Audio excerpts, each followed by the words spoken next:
If you use iMessage, you're part of one of the most secure networks in the world.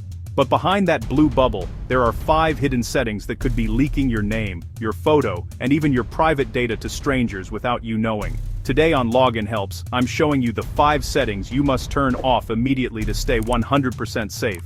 First up is Share Name and Photo. By default, your iPhone might share your full name and profile picture with people you've never even saved in your contacts. This is a goldmine for impersonators. Go to Settings, tap Apps, then Messages. Select Share, Name, and Photo, and set this to Always Ask. Now, you choose who sees your face. Next, your lock screen. Previews are convenient, but they are a massive privacy violation in public. Go to Settings, Notifications, then Messages. Change Show Previews to When Unlocked. This ensures no one can read your private chats unless the phone recognizes your face first. Step 3. Ghost devices.